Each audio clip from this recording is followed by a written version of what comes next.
বসন্ত পঞ্চমী উপলক্ষে প্রয়াগরাজে মহাকুম্ভে কোটি কোটি মানুষ ডুব দিয়ে পুণ্য অর্জন করছেন, কিন্তু দূরত্বের কারণে সেখানে যাওয়া সবার পক্ষে আর সম্ভব হয়ে ওঠে না। এমনকি অর্থ আর সময়ের অভাবে অনেকেই বাড়ির কাছে পিঠে নদীতে পবিত্র স্নান করে পুণ্য অর্জন করেন। সোমবার ভোর থেকেই এমনই ছবি দেখা গেল মালদা জেলার গাজলে। দিনের আলো ফোটার আগে থেকেই গাজলের আহরা শ্রীমতী নদীতে পবিত্র স্নান করেন প্রচুর মানুষ। এরপর সেখানে পাঁচকালী মন্দিরের বিভিন্ন দেবদেবীর পুজো দেন তারা। বসন্ত পঞ্চমীতে সরস্বতী পুজোর আয়োজন করল হেমতাবাদ আদর্শ সংঘ।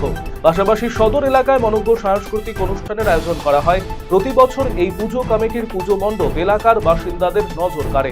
ঘটা করে বাণী বন্দনা করার পাশাপাশি দাবা অঙ্কন সহ এলাকার বাসিন্দাদের নিয়ে বিভিন্ন প্রতিযোগিতার আয়োজন করা হয়েছিল। পাশাপাশি স্থানীয় সঙ্গীত শিল্পীদের দ্বারা সাংস্কৃতিক অনুষ্ঠান অনুষ্ঠিত হয়। পুজো উপলক্ষে বিভিন্ন আলোয় সাজানো হয়েছে মন্দির এবং সংলগ্ন এলাকা। সরস্বতী পুজোয় সম্প্রীতির বার্তা। মালদা শহরের কৃষ্ণপল্লী লাইব্রেরি ময়দানে সুভাষ সংঘের আয়োজিত পুজোর এবারে 24তম বর্ষ।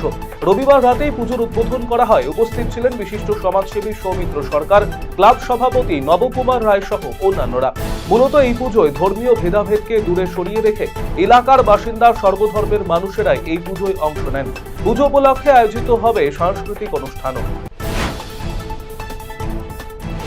মালদার চাঁচলের উমরপুর রাজাটোলা শান্তি ক্লাবের উদ্যোগে আয়োজিত নকআউট ফুটবল টুর্নামেন্টের ফাইনাল খেলা সম্পন্ন হলো রবিবার। উল্লেখ্য, প্রজাতন্ত্র দিবসে চাঁচল কলেজ ময়দানে সূচনা হয় এই টুর্নামেন্টের। রবিবারের ফাইনাল খেলায় চাঁচল আদর্শ ক্লাবকে 0-3 গোলে হারিয়ে চ্যাম্পিয়ন হয় পাহাড়পুর একাদশ। বিধায়ক আব্দুর রহিম বক্সী, জেলা পরিষদের সহ সভাধিপতি রফিকুল হোসেন, মালতীপুরের জেলা পরিষদের সদস্যা সাইরা বানু, আইসি পূর্ণেন্দু কুণ্ডু সহ অন্যান্যরা উপস্থিত ছিলেন এদিনের পুরস্কার প্রদান অনুষ্ঠানে।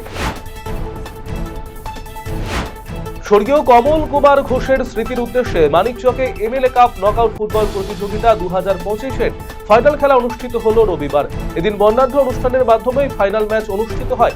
এদিনের খেলায় পরস্পরের মুখোমুখি হয় মিল্কির লিভারপুল ফ্যান ক্লাব বনাম মানিকচকের বায়ার্ন মিউনিখ ফ্যান ক্লাব। টানটান উত্তেজনার মধ্য দিয়ে পর্যাপ্ত সময়ের মধ্যে কোনো দল গোল না করায় অবশেষে টাই ব্রেকারের মধ্য দিয়ে জয়লাভ করে মিল্কির লিভারপুল ফ্যান ক্লাব। ম্যাচ শেষে জয়ী এবং রানার্স দলের হাতে পুরস্কার তুলে দেওয়া হয়। সোমবারও ছিল বসন্ত পঞ্চমী। এদিন সকাল সকাল বিভিন্ন জায়গায় অনুষ্ঠিত হয় সরস্বতী পুজো। একই ছবি রায়গঞ্জের সুদর্শনপুর বটতলা হরিসভা মন্দির প্রাঙ্গণে সরস্বতী পুজোর আয়োজন করেছিলেন এলাকার ছাত্রছাত্রীরা। তারা মিলিতভাবে সরস্বতী পুজোর যাবতীয় কাজকর্ম সম্পন্ন করেন। পুজো শেষে অঞ্জলির উদ্দেশ্যে ভিড় জমান সকলেই সন্ধ্যায় প্রসাদ বিতরণ করা হবে। বসন্ত পঞ্চমীতে সরস্বতী পুজো উপলক্ষে বিভিন্ন প্রতিষ্ঠানের পক্ষ থেকে সাংস্কৃতিক কর্মকাণ্ডের আয়োজন করা হয়। একইভাবে নিজেদের দীর্ঘদিনের ধারা বজায় রেখে রায়গঞ্জের নন্দন ফাইন আর্ট স্কুলও এমনই উদ্যোগ নিয়েছে। সরস্বতী পুজো উপলক্ষে রবিবার রাতে নন্দন ফাইন আর্ট স্কুলের পক্ষ থেকে চিত্রকলা এবং হস্তশিল্প প্রদর্শনীর আয়োজন করা হয়। উদ্যোক্তারা জানিয়েছেন এবারে তাদের প্রদর্শনী 35তম বর্ষে পদার্পণ করলো। 3 দিন ব্যাপী চলবে প্রদর্শনী। সকলকে আসার আমন্ত্রণ জানিয়েছেন উদ্যোক্তারা। সোমবার বসন্ত পঞ্চমীতে সরস্বতী পুজোর আয়োজন করা হয় রায়গঞ্জের সারদা বিদ্যা মন্দির ইংরেজি মাধ্যম স্কুলে। সকাল থেকে পুজো ঘিরে যথেষ্ট উৎসাহিত পড়ুয়ারা। সকাল সকাল রঙিন সাজে পড়ুয়ারা এদিন স্কুলে উপস্থিত হন। পুজো শেষে চলে অঞ্জলি প্রদান এবং ভোগ বিতরণ।